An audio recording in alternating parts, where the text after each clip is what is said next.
Hey everyone, welcome to episode 4 of the Unofficial Talking Badlands show. I'm your host Gavin, and my co-host, my dad. We're on a different computer this time. I'm having to right now run the virus scan on my computer, so I'm on my mom's laptop for this.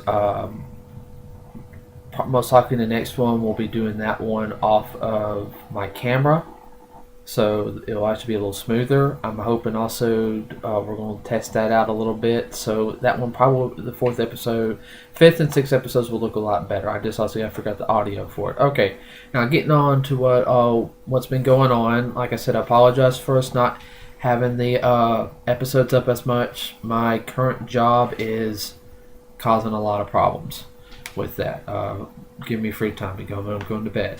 Alright, episode 4 of the Badlands. Not many martial arts fight scenes in this one as the previous 3 episodes. But I'm going to get on into that real quick.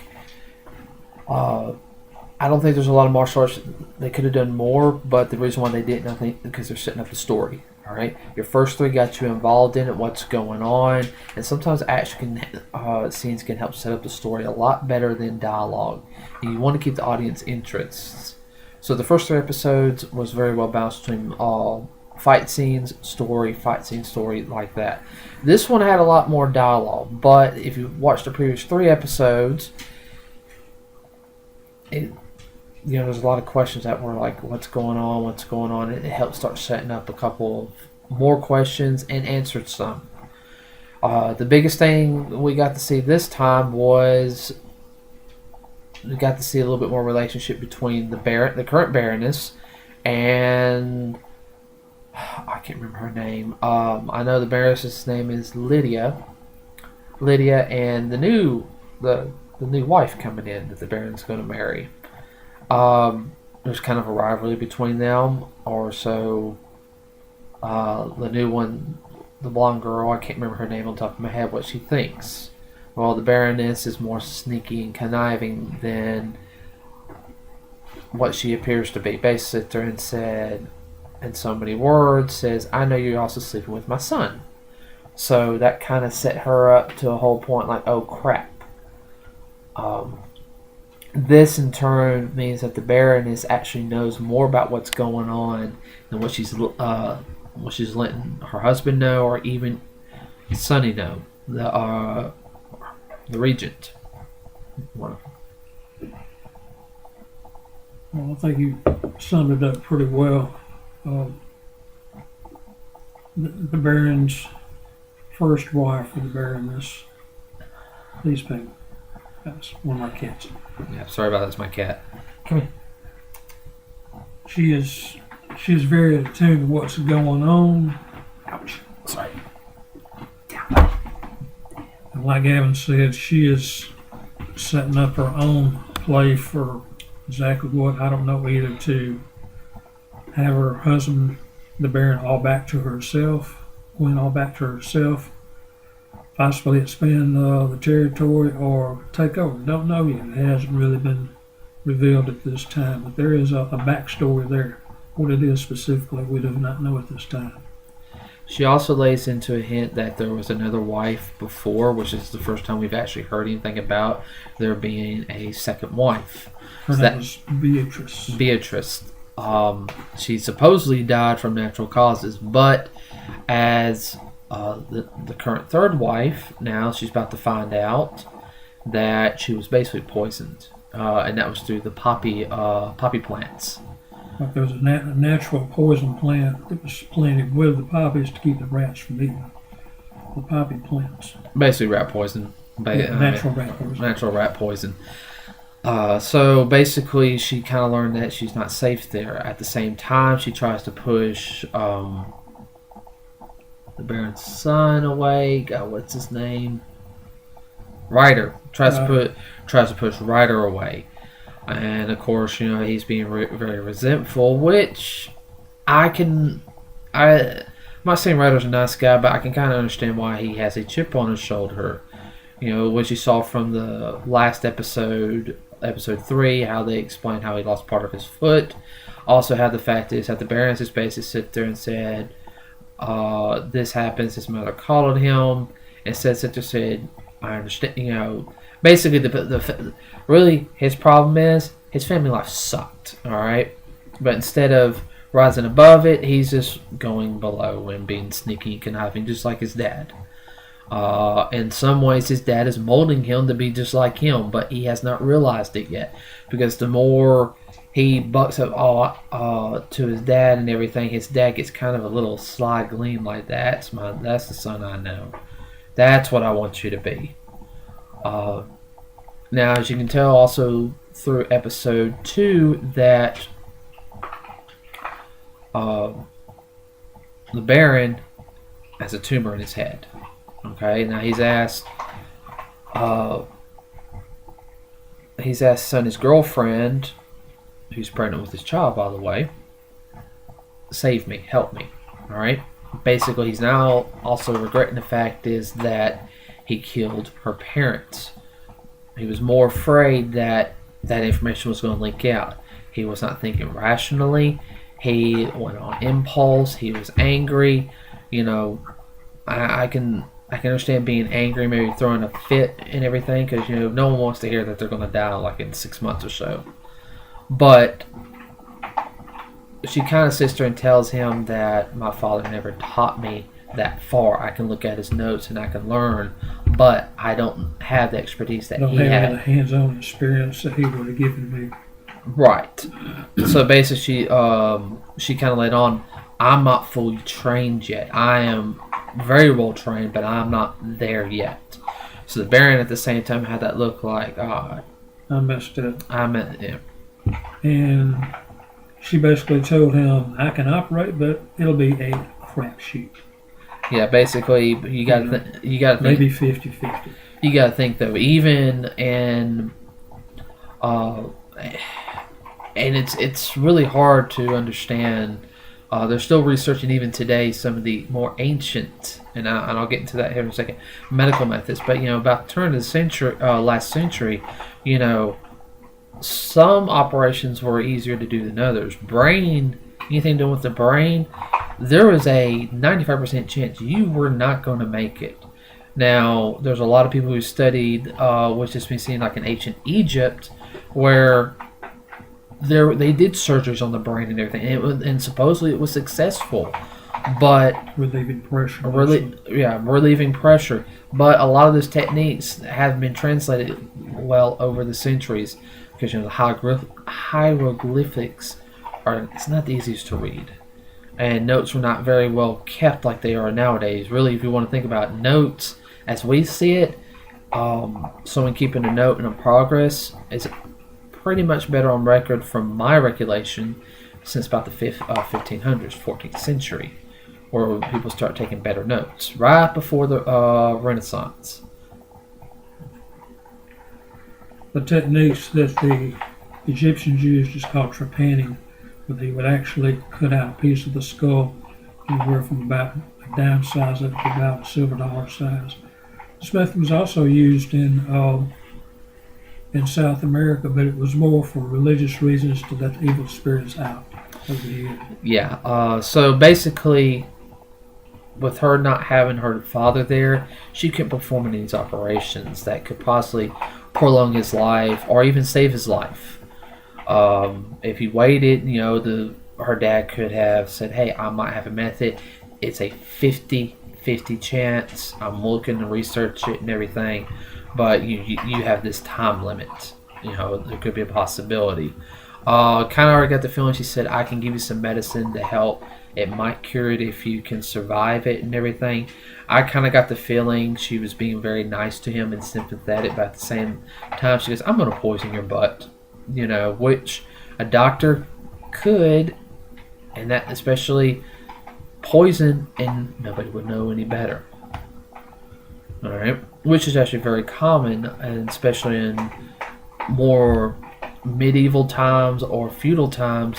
The doctors, you just didn't let some random doctor in. If some random doctor came in to perform on someone of royalty, a duke, a baron, a feudal lord, they usually had something held at their neck. a knife, a gun. If later in the centuries, Well, they had their family there. If you mess up, they You're- get messed up. right. So, it's not like it is today, where you can go in and a doctor, he'll treat you, and because now there's more consequences, especially with forensics and everything nowadays. So now it's a trust issue. There's more has to be a trust issue now between the doctor and patient, and he don't know that she knows that he killed her parents. Also, that she's kind of keeping a secret from Sonny, which gets found out that she's been helping MK trying to read the book that was in Sonny's place, which Sonny finds out. Walks in on it. So Sonny's a little in a pissy ass mood, which I can understand. MK's being a little brash and say, "Hey Sonny, can we get her to do this?" She basically can't translate it because she doesn't know the language. Bingo. And she's trying to help MK. She sees what MK's trying to do, and I can kind of tell she kind of thinks of MK like a little brother, And Sonny, I know she's kind of got that. You're being too hard on him, but I see Sonny's point. You're not telling me what's going on. I'm your best chance for you to live. You cannot lie to me. I saved your life 2 times. All right. We also kind of get the hint a little bit about Sonny's power a little bit. To me, it's an old philosophy of being a berserker. He gets hurt, he goes into a rage, he can't control himself. If anyone knows about any... Talking about BK, not Sonny.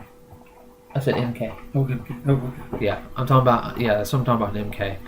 MK, has his power. He kind of goes into like this super berserker mode. If you guys read anything about a berserker, especially in northern mythology, berserkers were warriors that were feared on the battlefield on both sides. When a berserker went on a battlefield, now your regular berserker is just the guy who'll run in and start killing everything in sight. All right, that's a normal person. It's a blood rage. It's also what it could be known as. A berserker, more like in mythology, they're going to be like something happens to them, and all of a sudden they become really big and strong, and can basically grab a horse and rip his head off with just one hand.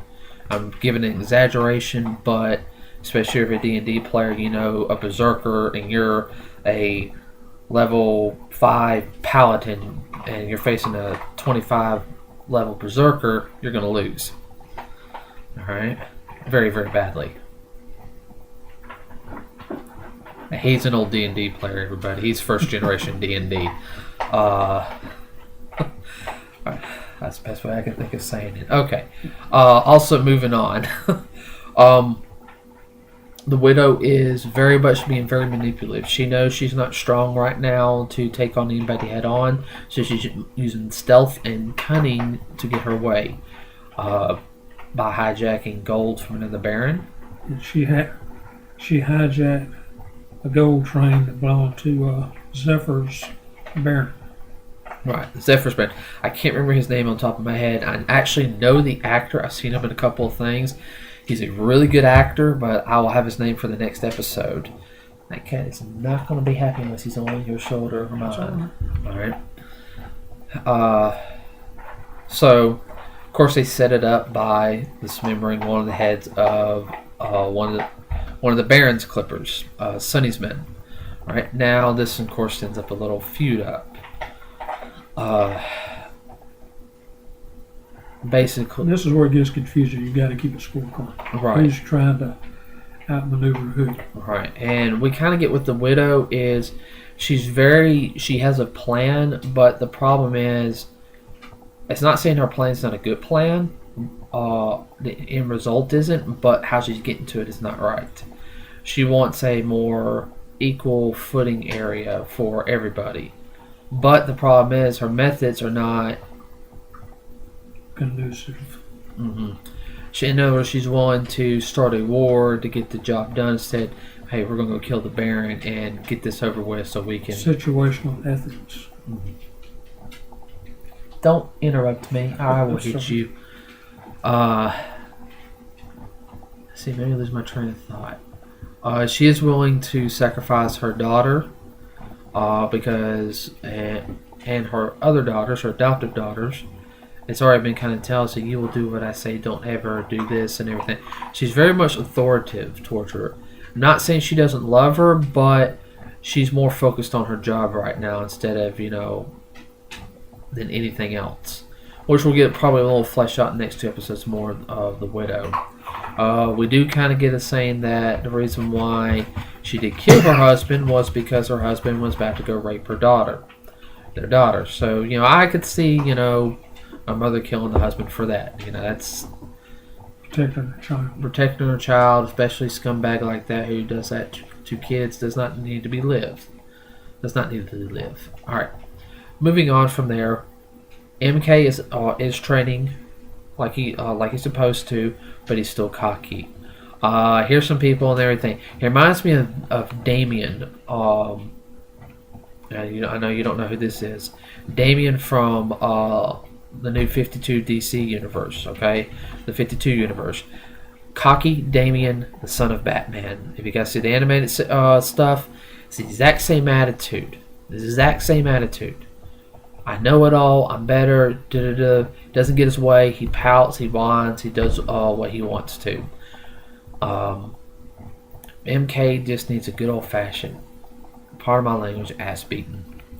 As a martial arts instructor, I've had many students like that who have that attitude. Try to do it like Sonny, but sometimes you just gotta let his butt get kicked across the floor, or let the old man kick his butt. Nothing like having a 60-year-old man kick your butt when you're like 14, 15, and boy, that will humiliate you. It's always fun to watch too. I'm a little mean, yes. MK is training, he's getting better. Sonny tests his power by cutting him, so Sonny can kind of get the feel of what he can do. This is a basic understanding is, for me to help you, I have to see what you can do. Alright? It's basically like if I could shoot, like if I was a mutant from X-Men, I could shoot stuff from my hands or something. For me to learn to control, for me to get help, they're going to have to see what it does. So Sonny gets him, tells him focus on something pure, something to help you not lose control, not go in berserker mode. Sonny's MK's powers is definitely mystical or demonic, has not been said yet, or you get that feeling too from when he looks right straight at Sonny after Sonny cuts him and he starts going into that berserker mode. These extra eyelids over his eyes, close over his eyes, just like they do in a snake. Well, it's not extra eyelids. You look very closely. It's almost like a black fog, a pure black fog that goes over his eyes, and it looks like a void, almost like he's a void of his soul. His pupils actually dilate to white, and then the black void comes right over his eyes. They look like two shutters coming over. Well, I mean, I could see that. Yeah. See that and everything. First off, props for being able to wear those contacts, because wearing those contacts is really, really hard. But moving on, because we only got about a couple more minutes and we have to end the episode. Continuing on, Ryder, of course, wants to kill his dad. Everybody knows that. Will be all right. Ryder helps set up the point of where the Barons are going to meet. Okay, so basically, he gets the order from his dad. You need to go do this. Basically, there's a little argument there between them saying, blah blah blah blah blah blah. Well, you have another reason for this. Neat. That's basically the sum up of it. He goes out on his own, meets with Zephyr, and they set up the meeting place. And then his sister says, well, wait a minute. You've heard my father's plan, what my father wants. Now hear me. Alright, so we kind of starting to feel a little bit more of the treachery. And we'll continue on from there real quick. Now it gets on to where the fight scene. Pretty much the only fight scene in the whole entire episode. You see, basically, clippers and some Colts. Of course, MK's not there, but MK sneaks and of course, when he's pissed off. If MK wasn't there, it probably would have been more disastrous. They were set about the widow to attack each other. The two barons meet. Basically, it was a setup. An axe is thrown. Now, the fight ensues. You don't see much of the martial arts in this one. You see a little bit because they were more focused on the story on this one. I would have liked to see more of the martial arts, but I understand the whole point of we need to focus more on the story. But here's the interesting part. The person who threw the axe was Matilda, the widow's daughter. She sees MK, her and MK fight, which I have to admit, that little skirmish right there was actually pretty good. She cuts him in the face. She sees his power. Up to the point where she throws a clay vase at, no, not a concrete vase. No, it was made out of marble. Oh, supposedly. Marble vase. Hits him. He kicks one. It doesn't faze him. He picks her up, chokes her, about to kill her. After he punched the wall like twice. He focuses on her. He passes out. He found his focal point. Sonny comes up and sees him, and basically, he finds out that it has her little butterfly shuriken. Sits there and stops Zephyr and her Baron from killing the Baron. Okay, I don't want to spoil too much of that fight scene. Good hitting on the wire work again, though. There's only like 2 or 3 wire scenes. Very well hidden. They are hiding it very well. And of course, the other Baron, I don't know his name, Zephyr's Baron, basic sister says, deal with the widow if you want the Barons to, rest of the Barons to back you up. It's your problem. If you don't deal with her, we're coming after you. You deal with her, or we will deal with you. Now, last 2 points before I get into about the other Baron and his group. Okay, this is mostly about their weapons and martial arts. Basically, now this is later. They come up. Baron comes back. His clippers outside are killed. The cogs are gone. The widow took them. She's building up a force. Alright. Ryder has been captured by Zephyr, who is working with the widow. That was a little bit of a shock there. But the more I could see it, Zephyr is a little bit of a sly, cunning person. I ain't going to say anything else. So you got 2 girls and 1 guy. They form an alliance. Basically, Ryder will become Baron. The Black Widow will become a Baroness. Zephyr will become a Baroness because she wants her Baron's land. Basically, sit there. Widow is either don't know her full plans yet, but she wants MK. And Ryder knows who MK is. Base sister said, "There's a boy who wears this medallion. Shows the medallion. I want him. If you bring him to me, you'll be Baron." It's maybe next episode we'll find out a little bit more. Finally, the widow knows what he is. Finally, Sonny went to the former regent and said, "I need patches out of the Badlands." They argue. There's nothing. Here this. He gives them this little old, looks like a World War I iron figure holding a gun up like this, and say, "Go to the River Master." He goes to the River Master, hands him that, and Base Sister says, "I need safe passage." Well, this wasn't for you. This was meant for the former regent, out of my respect to him, but we can work something out. Usually you hear that from somebody, we can have something to come to terms. I know what that means. Come to terms means you're going to have to do something for me. You're going to pay through the nose. Bingo. They go onto a ship, a very old ship. You kind of also see a little bit more different technology, which I'll explain here also 1 second. You can interject if you got something you want to say. Basically, he sits there and says, "I had a bunch of cogs that were coming in. They were all killed. Only 1 lived. I need you to find this person and bring me his head, his MK." So now Sonny has to kill MK so he can get safe passage. So that's one of the big things. Uh, Also, at the big opening scene, which I didn't explain earlier, we see a more of a military style Jeep. Kind of looks between I don't know, 19 what? What could have been late 50s or early 60s. I mean, yeah, we see a higher grade style Jeep compared to what the Baron has. Like Baron, pretty much older. Also, the fight scene that takes place, it's in Louisiana because it's in a mausoleum. It's either that or somewhere in Mississippi because you can't bury anybody underground in like New Orleans. Yeah, New Orleans or anything because they'll just rise up. The sea level's too low. Yeah, the water table is too high. Like you said, if you try to bury them, the casket will just float on up. Which is also kind of creepy at the same time. The Clippers on the other Baron Zephyr's side, very Celtic looking. I mean, they got axes. That reminds me very much of Norsemen. You look at their attire; it's a black and green. That's very, very Scottish, Irish, around there, the northern section. Am I wrong on that one?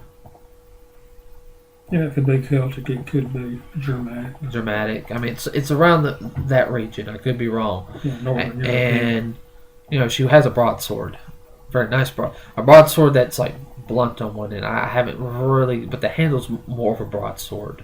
It's got very much of a knight look. Like you see the little cross thing. She has the cross guard, like that on hers. That's right now. Say I don't know what's going to happen next time. I'll let you talk next couple of minutes. I'm sorry, I've been talking the whole time. No, that's fine. And one of Sonny's men, he didn't have a katana or a Japanese type. He had a scimitar.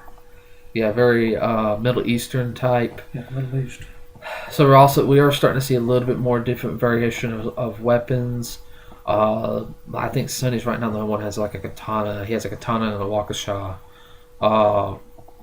Everyone else pretty much has some type of broadsword, a katana, maybe a small scimitar. And it's really also the first time we've seen an axe too. I didn't get to see what the other Baron sword had but I know it was a lot lighter than most because he was able to. It almost looked more like a saber. Not a rapier, but more like a saber. More like a short cavalry saber. Right. I will have to say right now, this is probably the most non-martial arts of all the Badlands I've seen, but it's not a bad thing. Next week, I don't know. So supposedly, I know Sonny's probably going to fight the Baroness, the widow. Again. MK's probably going to get the butt kicked out of him again, and there's probably going to be a thing between the Baroness and MK. So basically, there's 2 more episodes of this season left. We'll watch the next episode later this week, and we will do the next episode because we will finish it up, and we'll do a special episode 7 of the Unofficial Badlands and do a recap of the whole entire series, and as well as talk about predictions for the next season. Now, as everybody knows, this came on my YouTube page, Shinto Shiranu, my YouTube page, but we're now here on Strong Path Entertainment page. We'll have a couple other announcements here later this month that we have some small projects coming up as well as major projects. This is our show, the Unofficial Badlands Show. Please let AMC see this. I know the production quality is not to par what most people would like, but we're very avid about. I enjoy this show. I watch a lot of anime, read a lot of comic books, manga. I like sci-fi. I love martial arts. I've been taking martial arts for 22 years as of this August. I'm a martial arts instructor, 5th degree black belt Taekwondo, and I really, really enjoy this series. It's one of the better series I've seen dealing with martial arts in a very long time. Dad here is a martial artist, he's also an instructor. I've been taking 1 month Taekwondo than I have, but he has more experience in the martial arts than I do. Anything you want to add? No, they alluded at the end of this episode 4 that there will be another season. But even with that said, there's still no guarantees. There's been a lot of shows that have come and gone within the past couple of years. There may be only like 5 or 6 episodes and it disappears, never to be heard from again. I'm not going to name any other shows because there's a couple of ones that I know a lot of my friends liked, and I didn't like them. I just couldn't get into them. It was sad that they did get cut because I know a lot of the people working on it lost their jobs on that. But let AMC know that, hey, we are doing the unofficial Badlands show. I like for them to see this, especially if they have any comments or anything for what they would like us for us to do on this show, as well as to let them know that there is a falling of Badlands. If you have not seen Into the Badlands, go to AMC.com, look and read up on it, see where you can watch it. I don't know if they have it on Hulu or anything like that up yet, but check it out. It's worth seeing. If you love anything doing with old martial arts films, Bruce Lee, Jackie Chan, Jet Li, Sammo, Sonny Chiba, alright, you're going to enjoy this, especially if you grew up watching the old Kung Fu movies like I did. Alright, so that's it for episode 4 of the unofficial Badlands, Talking Badlands. I'm Gavin. And I'm Gary. Alright, episode 5 will be up in a couple of days, everybody. I'm sorry again for it. Make sure you're also looking at our other videos on here. If you have any suggestions, please leave us a note down on below. Like and subscribe to Strong Path Entertainment as well as Strong Path Productions. Alright, the difference is this is the entertainment page. This is where we do small little reviews, upcoming events. Productions is going to have all of our finished films that we're doing. We've got two shorts coming in later this year, and we have one major fan film that's going to be shooting in June and July. I am the writer, fight choreographer, and I am the casting director for it. All right, I ain't gonna give any hints on it now. All right. Also check me out at us out on Facebook, Strong Path Productions, as well as check out my cosplay page, Shinto Shiranu Cosplay. All right, I'll have all the links down below on all the pages here in the next day at the least. All right, everyone have a great night. Good night.